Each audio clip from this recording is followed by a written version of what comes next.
morning. Good morning from Mr. Patch. And thank you for what was some really lovely comments about Patch's meditation for April Fool's yesterday. That was a lot of fun. Was it April Fool's yesterday? I'm getting all confused with the times. Yeah, it was. So, come on, Patchy. Keep working. A few things to share today. So we spoke quite a lot about shadow work yesterday. Thank you for your questions. And just to bring that to a conclusion, at least in my head,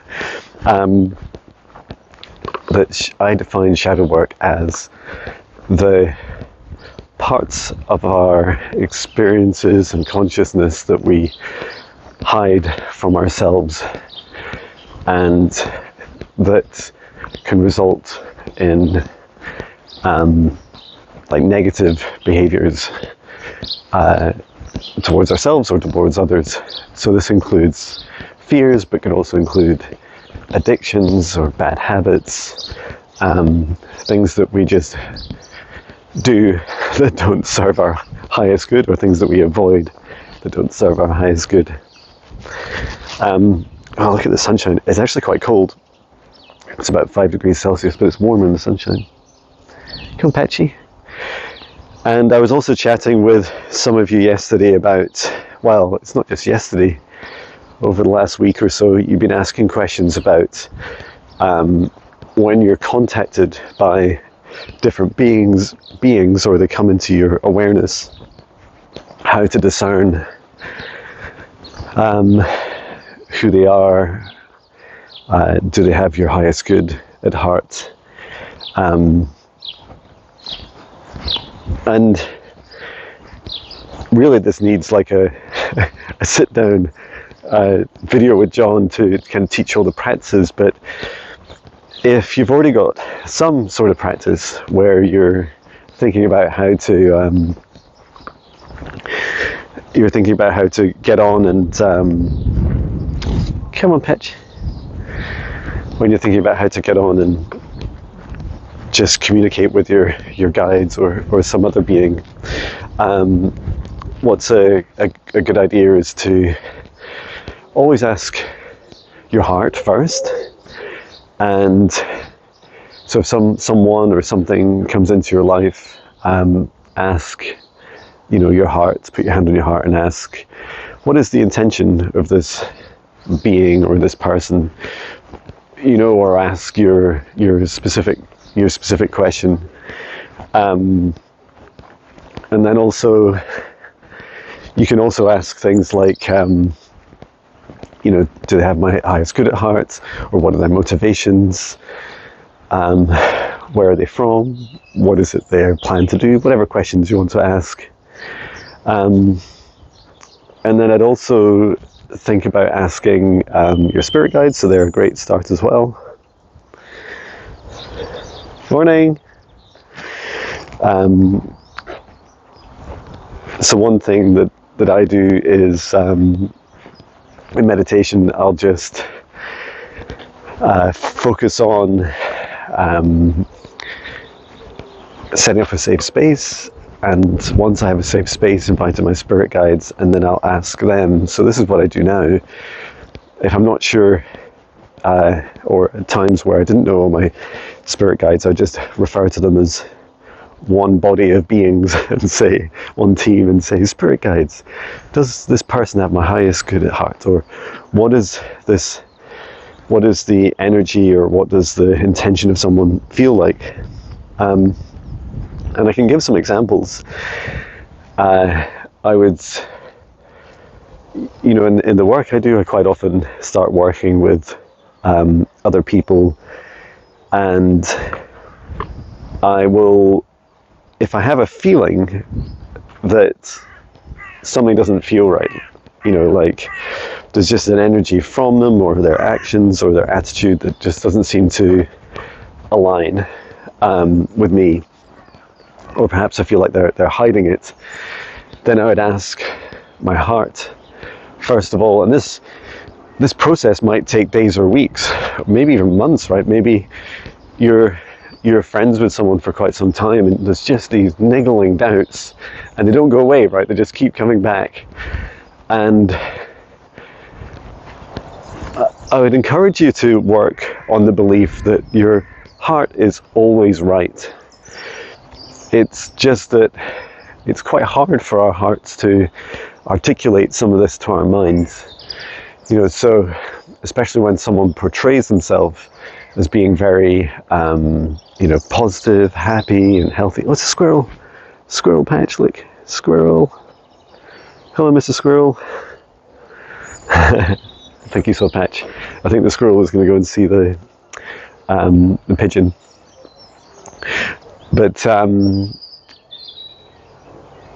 yeah, it can take a while for your heart to eventually say, look, I think there's really something to this. I think there's really something that we need to think about more carefully, ask others for questions, for advice, and possibly take some action as well.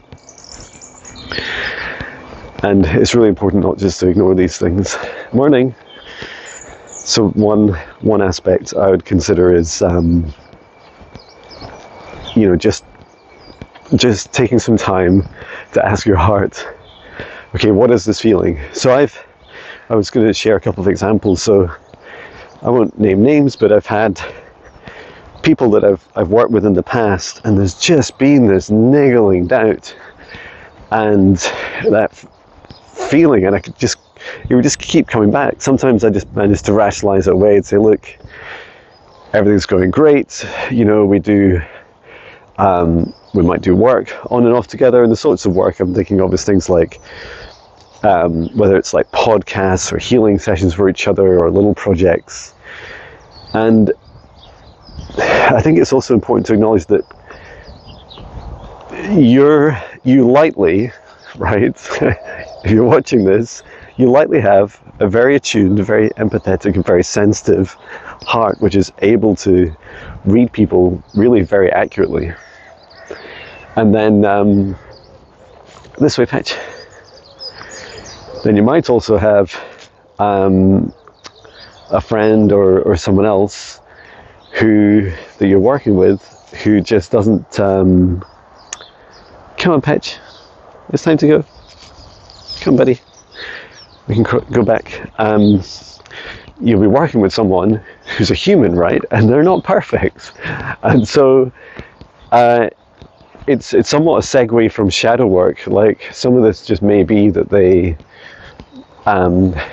hiding the shadows, some of which they hide from themselves, either partially or fully. They might have some awareness of it or not. It really just depends.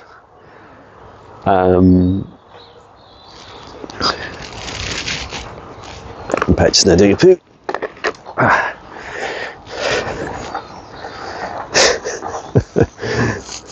Speaking of shadows, here's my shadow. There's Patch,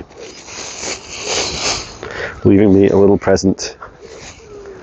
I wonder how many minutes or hours of videos I will have created of footage of me doing this over the years.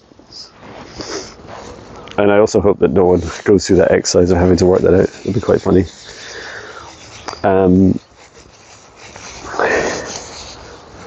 It's a lovely day, Patch.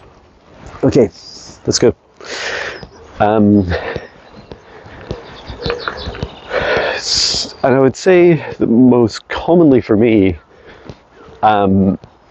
is what starts to build up with me is this niggling doubt that perhaps there's a bigger difference between myself and someone else and their visions for the future, their dream lives, their intentions, their longer term aspirations.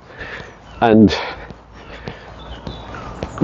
you know, we all get to choose, right? There's no judgment. Some of us choose money, some of us choose fame, some of us choose the mission of helping many people. Some of us, you know, choose a blend of all these different things and other things. And then that unique blend is completely up to each person, right? And what I would say is that very few people seem to really publish a lot about it, or write a lot about it, or talk a lot about it in detail. And it's something I love to do, is share. This way, Pitch. I love to share more about it because it really helps me. I can just put it on a web page, and if I start to work with someone, I just send it to them and say, "This is me. This is like my heart on a sleeve. Heart on a sleeve. This is this is my open heart. This is my motivations. This is why I'm doing this." And yeah, I feel that. Well, I hope that's helpful for others. And I'm not saying everyone in the world has to do this, but I feel like that's one way of me being able to both share my clear intentions publicly, and then also allow others to read it. And I'm not perfect either, right? So there's going to be days or times that maybe I'll be thinking, oh, I just wish I could earn another £10 or £50 today, instead of focusing on my mission, which is a balance of these things, but it's more about helping others. So it's like, come on, Patch. It's definitely a journey, and I also feel like when you publish these things about yourself, it helps you hold yourself accountable, right? So yeah, ask your spirit guides, ask your heart. When something keeps coming up, perhaps write it down. Something keeps coming up about some being or someone else, write it down. And also check for chords. You can do a scan of your heart, do one of my cord cutting meditations. There's one in the free 14-day spirit guide meditations. And just feel into that, light chords that are happily disconnected and reconnect, or the happy, healthy ones, and then the heavy, strong, deep, dark ones, typically that do not want to budge, do not want to release. These are the ones that are likely the ones that you'll want to consider cutting. And when you cut a cord, it can be quite fascinating to see the behavior of the other person. It's like when you cut a cord, it's disconnecting the quantum entanglement between you and someone else. So when you feel something, they feel something, but it's it's your sovereign free will right to decide what you do and don't. You don't support. What else can you do? Yeah, there are some people also believe in the these kind of like 3 or 4 questions you'd ask a being. So let's say a being turns up in your home. Maybe to begin with, it's just a presence or awareness. It might also be a shadow figure or something turns up in your home. First thing I do is I tell it I see it. I then ask my heart, and or ask my guides, what is and I won't never ask the being if it's your guide, right? Just put the call out to your guide, say, guides, who is this being? And you can also compel beings. I do believe there's this universal law of being able to compel beings to share their name and their intention. And by compel, I mean they're obliged to answer. And let's face it, if a being is stuck around after you've told it that you see it, you might have even told it to leave if it doesn't feel right, if the answer from your heart or your guides doesn't feel right.